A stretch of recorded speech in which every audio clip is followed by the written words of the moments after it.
आज की हमारी स्टोरी एक साइकोलॉजिकल थ्रिलर क्राइम ड्रामा है जो एक कपल के अराउंड घूमती है, जिसमें अगर शोहर शेर है तो बीवी सवा शेर। शोहर जब अपने एनिवर्सरी वाले दिन घर पर आता है तो वहां का नजारा देखकर ऐसा लगता है जैसे उसकी बीवी को किसी ने किडनैप किया हो। वो घबराकर पुलिस को कॉल करता है, लेकिन बदकिस्मती से सारे सबूत उसकी तरफ इशारा करते हैं। कहानी में पहला ट्विस्ट तब आता है जब हमें पता चलता है कि उसकी बीवी को किसी ने किडनैप नहीं किया, बल्कि अपने शोहर से बदला लेने के लिए उसने ये सारा ड्रामा खुद रचाया है। और जब हालात बिगड़ने लगते हैं तो वो अपने एक्स बॉयफ्रेंड को बेरहमी से कत्ल करके वापस लौटती है और सारा मलबा उस पर थोपती है। इस मूवी के हर किरदार के अपने राज हैं, जिसके पता चलने पर शादी जैसे अनमोल रिश्ते से भी इतबार उठ जाता है। तो आइए देखते हैं इस मूवी में ऐसा क्या होता है।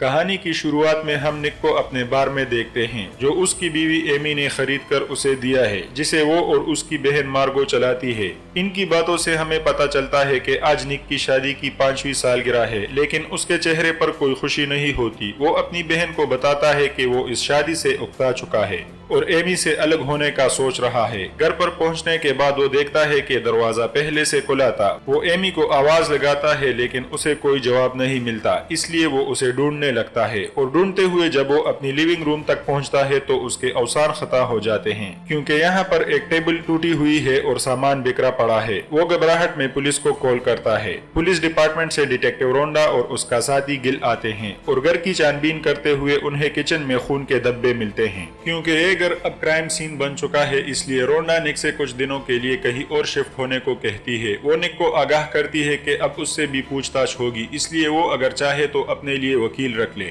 लेकिन निक, जो खुद को बेकसूर मानता है, वो वकील करने से मना करता है। रोंडा उससे निजी जिंदगी के बारे में कुछ सवालात पूछती है, लेकिन निक जवाब नहीं दे पाता और इस वजह से रोंडा को निक पर शक होने लगता है। निक कुछ दिनों के लिए अपनी बहन मार्गो के घर शिफ्ट हो जाता है। निक और एमी के घर के पास पुलिस देखकर उनकी पड़ोसन नोएल भी कंसर्न जताने की कोशिश करती है, लेकिन रोंडा उससे जान छुड़ाते हुए बाद में मिलने को कहती है। छानबीन के दौरान रोंडा फोरेंसिक टीम को लिमिनल स्वीप का ऑर्डर देती है। ये ऐसा केमिकल होता है जिससे साफ किए हुए खून का भी पता चल जाता है। रोंडा का पार्टनर गिल उससे कहता है ये घर, गाड़ी, क्रेडिट कार्ड और यहाँ तक के निक का बार भी एमी के पैसों का है, और इससे रोंडा का शक और भी गहरा होने लगता है। एमी के रूम को चेक करते वक्त रोंडा को एक इन्वेलप मिलता है जिस पर क्लू 1 लिखा था। निक से पूछने पर वो जवाब देता है कि हमारी हर एनिवर्सरी पर एमी मेरे साथ ट्रेजर हंट नाम का गेम खेलती थी और इन क्लूज के मदद से मैं अपने गिफ्ट तक पहुंचता था।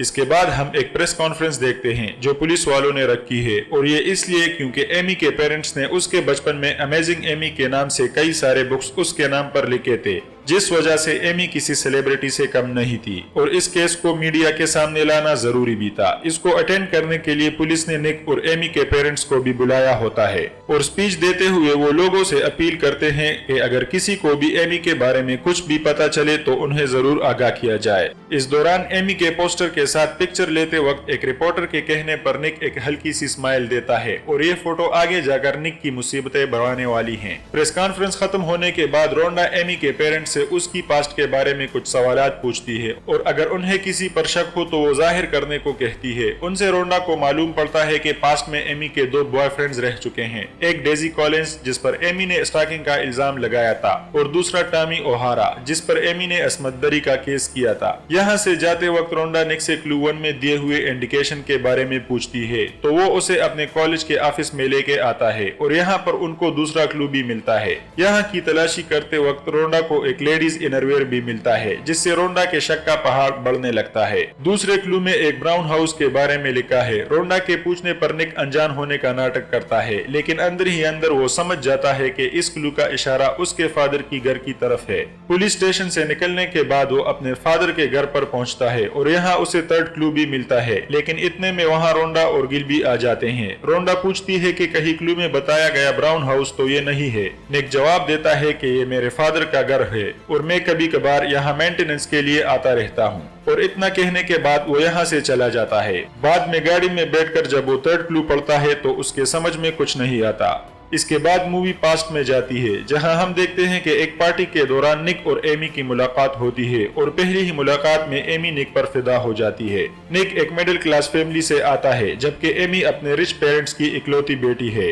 2 साल की डेटिंग के बाद दोनों शादी कर लेते हैं। शादी के बाद रिसेशंस की वजह से दोनों की जॉब चली जाती है। इस दौरान एमी के पेरेंट्स को भी मदद की जरूरत पड़ती है क्योंकि वो भी कर्जों में डूब चुके थे। एमी अपने ट्रस्ट फंड से निक को बताए बगैर उनकी मदद करती है, जो बात निक को बुरी लगती है। इनके बीच अब झगड़े होने लगते हैं और तलखियां बढ़ जाती है। इस बीच निक की माँ को कैंसर हो जाता है और वो एमी समेत अपने होम टाउन मिजूरी शिफ्ट होता है। यहाँ एमी अपनी सेविंग से निक को एक बार कॉल कर देती है, लेकिन उसका काम में मन नहीं लगता और वो धीरे धीरे चिड़चिड़ा भी होने लगता है। प्रेजेंट में हम रोंडा को देखते हैं जो इन्वेस्टिगेशन करते हुए अपने एक खबरी के पास पहुंचती है और उस आदमी से उसे पता चलता है कि एमी वैलेंटाइंस के दिन उससे गन खरीदने आई थी। इसके बाद हम निक को मार्गो के घर में सोने की कोशिश करते हुए देखते हैं। तभी उसके फोन पर मैसेज आता है, आई एम आउटसाइड। निक जब दरवाजा खोलता है तो एक नौजवान लड़की घर के अंदर दाखिल होती है और यहाँ हमें पता चलता है कि निक का अपने स्टूडेंट के साथ एक्स्ट्रा मैरिटल अफेयर चल रहा है, जिसे वो लोगों से अब तक छिपाता आया है। इस लड़की का नाम एंडी है। निक उससे कहता है कि हमारे बारे में किसी को कुछ मत बताना और जब तक मैं ना कहूँ मुझसे मिलने की कोशिश भी मत करना।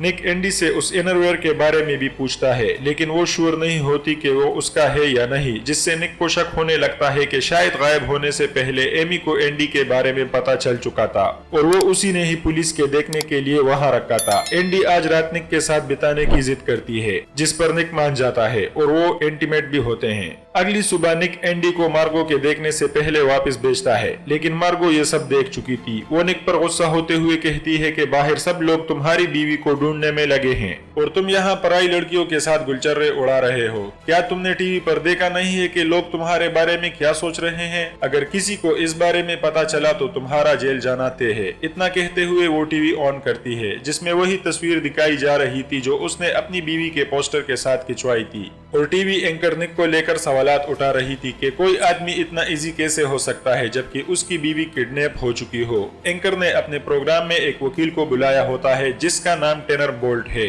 और ये कोई आम वकील नहीं बल्कि ये उन शोहरों के केस लड़ने के लिए मशहूर है जिन पर अपनी बीवी को कत्ल करने के इल्जामात लगे हों। एंकर जब टेनर से निक के बारे में अपनी राय बताने को कहती है तो वो जवाब देता है कि सच्चाई मालूम किए बगैर किसी को मुजरिम करार देना जायज नहीं। मार्गो निक को अपने घर वापस जाने के लिए कहती है। निक जब घर वापस आता है तो वो देखता है कि जहां पर पहले खून के धब्बे थे उस पूरी पोर्शन को पुलिस वाले उखाड़ कर ले गए हैं और किचन के फ्लोर पर बहुत सारा केमिकल पड़ा है। वो जब खिड़की में झांकता है तो देखता है कि फोरेंसिक वाले डस्टबिन से भी सैंपल इकट्ठा करने में लगे हैं। अगले सीन में हम रोंडा को उसके ऑफिस में देखते हैं जहां फोरेंसिक टीम का डॉक्टर रिपोर्ट ला करके कहता है कि किचन से मिला खून एमी का ही है और इतनी बड़ी मिकदार में है कि शायद चोट लगने के बाद वो मर गई होगी। इसके बाद हम देखते हैं कि एमी के साथ हमदर्दी जताने के लिए लोग कैंडल लाइट मार्च कर रहे हैं। पुलिस और लोगों को दिखाने के लिए निक भी इस मार्च को ज्वाइन करता है। यहाँ पर वो एक स्पीच देता है जिसमें वो अपनी बीवी के लिए हमदर्दी जताता है और वो कहता है कि मुझे अपनी बीवी से बहुत प्यार है, लेकिन उसकी बदकिस्मती देखिए कि इस हजूम में एंडी भी होती है और अपनी बीवी के लिए निक का ये प्यार भरा पैगाम सुनकर वो तिलमिला उठती है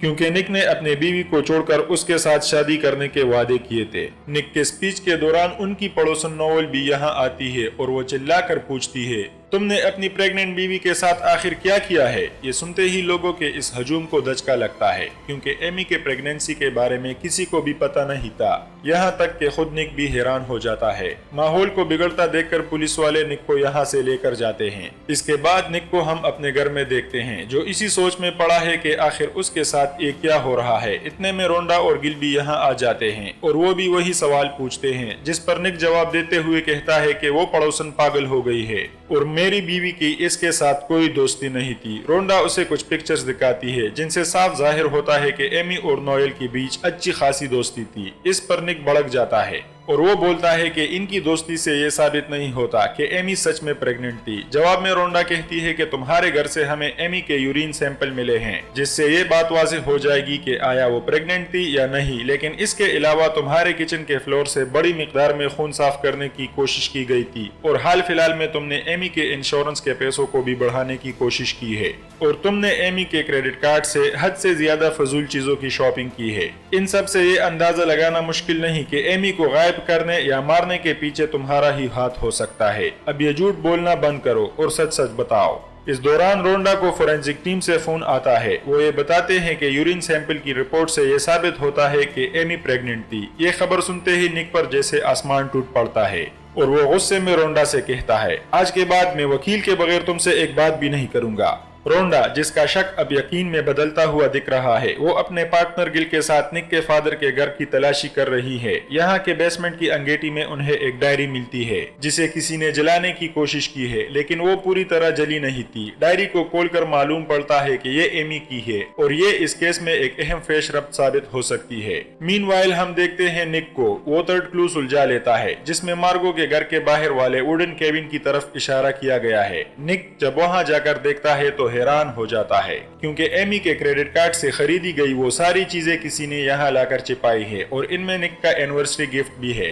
इसके बाद एक गाड़ी को हम हाईवे पर तेजी से आगे बढ़ते हुए देखते हैं जिसे एक लड़की चला रही थी और गौर से देखने पर हमें पता चलता है कि ये लड़की और कोई नहीं बल्कि एमी है। जी हाँ, एमी जिंदा है और बिल्कुल सही सलामत भी, और किसी ने उसे गायब नहीं किया था बल्कि उसने अपने शोहर को फंसाने के लिए ये सारा ड्रामा खुद रचाया है। और ऐसा इसलिए क्योंकि एमी को एंडी के बारे में पता चल चुका था और वो अपने शोहर को बाकी की जिंदगी जेल में सड़ते हुए देखना चाहती है। इस पूरे प्लान को अंजाम देने के लिए एमी पहले क्राइम नॉवेल्स पढ़ती है, टीवी शोज देखती है और पुलिस केसेस को भी स्टडी करती है ताकि एक परफेक्ट प्लान बना सके। इसके बाद वो अपनी पड़ोसन नायल जो कि प्रेग्नेंट है उससे दोस्ती कर लेती है और इसके जहन में निक का एक गलत तासुर बनाती है। वो नॉवेल को बुलाती है और समहाउ उसके यूरिन सैंपल इकट्ठा करती है जिसे वो अपनी अलमारी में रख देती है ताकि पुलिस निक को डबल मर्डर के केस में अंदर करे। वो अपनी लाइफ इंश्योरेंस के पैसों को खुद बढ़ाती है और निक से धोखे से उन पर साइन करवा लेती है। वो एक वेबसाइट से कैश में एक कार खरीदती है जिसे वो बाद में भागने के लिए यूज कर सके। एमी पुलिस के पढ़ने के लिए एक डायरी भी लिखती है जिसमें वो मनगढ़ंत कहानियां लिखती है और निक को एक अब्यूजिव और वायलेंट हस्बैंड के तौर पर जाहिर करती है और इस डायरी को निक के फादर के घर में कुछ इस तरह जलाकर रखती है जिसे लगे कि सबूत के साथ किसी ने छेड़खानी की हो। वो क्रेडिट कार्ड से बहुत सारे इलेक्ट्रॉनिक गैजेट्स, गेम्स और फजूल चीजें खरीदती है जिसे वो मार्गो के घर के आगे वाले वुडन केबिन में छिपा कर रखती है जिससे पुलिस को निक एक गैर जिम्मेदार और फजूल खर्च शोहर लगे और अपनी एनिवर्सरी के दिन वो अपने प्लान को एग्जीक्यूट करती है। निक जब घर से काम पे जाने के लिए निकलता है तो वो लिविंग रूम में पड़े एक टेबल को तोड़ती है। इसके बाद वो अपने जिस्म से ब्लड ड्रेन करती है और किचन के फर्श पर डाल देती है और उस खून को वो कुछ इस तरह से साफ करती है जिससे अनाड़ीपन साफ जाहिर हो। वो एक आयरन रॉड पर अपना खून लगाकर उसे मर्डर वेपन की तरह पेश करती है और रॉड को भी आधा जलाकर छोड़ देती है। इसके बाद वो घर से भाग निकलती है। घर से दूर जाने के बाद सबसे पहले वो अपनी अपीयरेंस चेंज करती है। वो अपने बाल काटती है और उसे डाई करवाती है और आंखों पर चश्मा चढ़ा लेती है और हद तो तब होती है जब वो अपने आप को एक हैमर से हिट करती है ताकि उसका चेहरा सूजा सूजा लगे। ये सब करने के बाद एमी ओजाक सिटी के एक रिजॉर्ट में अपने रहने का बंदोबस्त करती है। अगर सब कुछ एमी के प्लान के मुताबिक रहा तो लास्ट में वो किसी लेक में डूबकर अपनी जान दे देगी और इस तरह निक एमी के मर्डर केस में बाकी की जिंदगी जेल में सड़ेगा। इसके बाद निक को हम देखते हैं जो मार्गो को उस वुडन केबिन को दिखाता है और यहाँ का नजारा देखकर मार्गो दंग रह जाती है। उसको एमी के प्लान की समझ अब आने लगी है। यहाँ पड़े निक के एनिवर्सरी गिफ्ट को वो उठाकर घर पर लाते हैं जिसे चेक करने पर उसमें से एक इन्वेलप मिलता है और 2 डॉल्स। उस इन्वेलप में असल में निक के लिए एक धमकी लिखी थी। एमी जिस रिजॉर्ट में रह रही है वहाँ वो ग्रीटा नाम की एक लड़की से दोस्ती कर लेती है। निक वकील करने के लिए न्यूयॉर्क सिटी पहुँचता है। ये वही वकील है जिसे हमने टीवी पर निक की तरफदारी करते हुए देखा था। निक टेनर को शुरू से लेकर अब तक की पूरी स्टोरी सुना देता है जिस पे टेनर बोलता है कि तुम्हारी बीवी बड़ी चालाक है, उसने मीडिया के जरिए लोगों को मैनिपुलेट कर रखा है। वो बोलता है हमें ऐसे किसी शख्स को ढूंढना पड़ेगा जो एमी का शिकार हो चुका हो ताकि हम एमी के पैटर्न को समझ सके। इस पर निक उसे एमी के बॉयफ्रेंड टॉमी और डेजी के बारे में बताता है। टेनर टॉमी का पता निकाल के उसे देता है और जाकर उससे पूछताछ करने को कहता है। निक जब टॉमी से मिलता है तो वो उसे बताता है कि भाई तुम्हारी बीवी एक नंबर की फ्रॉड औरत है। वो पहले मेरे साथ जबरदस्ती फिजिकल हुई और इसके बाद पुलिस में जाकर मेरे खिलाफ असमत दरी का केस किया। उस औरत ने जैसे मर्दों को फंसाने में PhD कर रखी हो। उसके बाद निक जब दूसरे लड़के डेजी कॉलिन से मिलने की कोशिश करता है तो वो उसके मुंह पर दरवाजा बंद कर देता है। टीवी पर हम देखते हैं कि मीडिया वाले अब तक निक के पीछे पड़े हैं। एक टॉक शो में हम एमी की पड़ोसन नोयल को देखते हैं जो निक के बारे में बुरा भला वाला बोल रही है। टीवी एंकर भी निक और उसकी बहन मार्गो के रिश्ते को लेकर एक गलत एंगल से दिखाने की कोशिश करती है, जिसे निक और मार्गो भी देख रहे होते हैं। दूसरी जानिब हम एमी को देखते हैं जो पुलिस को स्ट्रेंजर बनकर कॉल करती है और उन्हें मार्गो के घर के बाहर वाले वुडन केबिन के बारे में बताती है। हम टैनर, निक और मार्गो को एक साथ देखते हैं जो इस बारे में बात कर रहे हैं कि इस मुसीबत से कैसे निपटा जाए। टैनर प्लान बनाता है कि निक मीडिया में एक इंटरव्यू देगा जिसमें वो अपनी बिगड़ी हुई छवि को सुधारने की कोशिश करेगा, और इसके साथ हम पुलिस को एंडी और वुडन केबिन के बारे में भी खुद बता देंगे, क्योंकि अगर पुलिस हमसे पहले वहां पहुंचती है तो मार्गो को भी वो लोग अरेस्ट कर सकते हैं। एमी जो अपने दोस्तों के साथ गेम खेलने में बिजी थी, खेल के दौरान उसके पैसे गिर जाते हैं जिसे ग्रीटा और उसका बॉयफ्रेंड देख लेते हैं। नेक्स्ट मॉर्निंग जब एमी यहाँ से भागने के लिए सबूत मिटाने में लगी होती है कि अचानक ग्रीटा और उसका बॉयफ्रेंड आ जाते हैं और एमी के पैसे चुरा लेते हैं। एमी यहाँ से निकल जाती है और उसके पास जो थोड़े बहुत कॉइन्स रहते हैं उसकी मदद से वो अपने पुराने आशिक डेजी कॉलिन से कांटेक्ट करने की कोशिश करती है। दूसरी तरफ हम देखते हैं कि मार्गो और टैनर मिलकर निक को इंटरव्यू की ट्रेनिंग करवा रहे होते हैं। निक भी इसमें उनका साथ देता है और आखिरकार वो इंटरव्यू के लिए पूरी तरह तैयार हो जाता है। फाइनली जब इंटरव्यू देने का टाइम आता है तो इनके सर पर एक बैड न्यूज का बम फटता है, क्योंकि एंडी ने अपने और निक के रिलेशन का पोल मीडिया के सामने खोल दिया है। दूसरी जानिब हम देखते हैं कि डेजी एमी के पास पहुंच जाता है। एमी उसे देखते ही मगरमच्छ के आंसू रोने लगती है और अपने हस्बैंड के बारे में बुरा भला कहने लगती है। वो डेजी से कहती है कि अगर मैं वहां से भागती नहीं तो निक मुझे मार देता। डेजी जो अब भी एमी के लिए फीलिंग्स रखता है वो उसे दिलासा देता है और अपने साथ अपने लेक हाउस पर लेके आता है। लेक हाउस का टूर देते हुए डेजी एमी से कहता है कि यहाँ पर तुम बिल्कुल सेफ हो, क्योंकि यहाँ पर हर जगह सीसीटीवी कैमरास लगे हैं और अगर कोई यहाँ आने की कोशिश करेगा तो तुम उसे देख सकती हो। मीनवाइल हम देखते हैं कि टैनर निक से बोल रहा है कि अब इंटरव्यू देने का कोई फायदा नहीं, क्योंकि एंडी ने जो कांड किया है उसके बाद लोग तुम्हारी बात पर यकीन करने वाले नहीं हैं। लेकिन निक जो इंटरव्यू के लिए खुद को तैयार कर चुका है वो इंसिस्ट करता है, जिस पर टैनर मान जाता है और आखिरकार निक इंटरव्यू के लिए बैठ जाता है। यहाँ वो अपनी बीवी को कत्ल या गायब करने से इनकार करता है, लेकिन वो बहरहाल इस बात पे कायल है कि उसका रवैया अपनी बीवी के साथ अच्छा नहीं था और वो एक शोहर के रूप में खुद को साबित नहीं कर सका।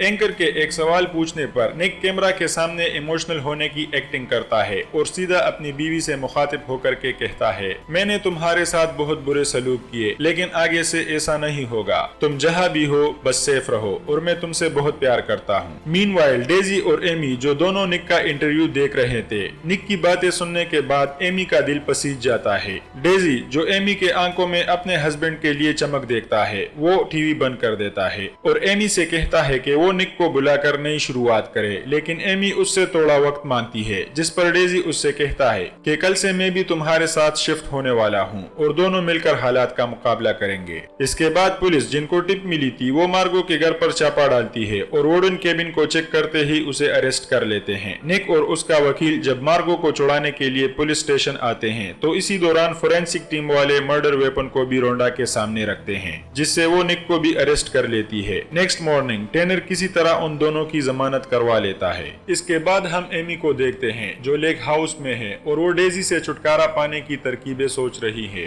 डेजी जब काम पर जाने लगता है तो एमी रोमांटिक होकर उसके पास आती है और किसिंग के दौरान उसके होठ पे काटती है और वो वाइल्ड होकर उसका हुलिया भी बिगाड़ देती है, लेकिन डेजी को कुछ समझ नहीं आता और वो काम पर निकल जाता है। उसके काम पर जाने के बाद एमी अपने हाथ पांव को किसी रस्सी से बांधती है ताकि उसके जिस्म पर तशद्दुद के निशानात वाज़ेह हो। वो अपने अंडरवेयर को वाइन में डुबोती है जिससे वो रेड लगे। इसके बाद वो सीसीटीवी कैमरास के सामने आकर ऐसी एक्टिंग करती है जैसे किसी ने उसके साथ जबरदस्ती करने की कोशिश की हो। रात को तैयार होकर एमी डेजी का वेट करती है और उसके आते ही वो रोमांटिक होकर उसे बेड तक लाती है जहाँ पर वो इंटीमेट होने लगते हैं। इस दौरान मौका मिलते ही डेजी उसका गला किसी दरदार हथियार से काट लेती है। नेक्स्ट मॉर्निंग हम निक को देखते हैं जो घोड़े बेचकर सो रहा था, लेकिन भीड़ की आवाजें सुनकर उसकी आंखें खुलती है और बाहर जाकर वो देखता है कि उसके घर के सामने एक गाड़ी खड़ी है।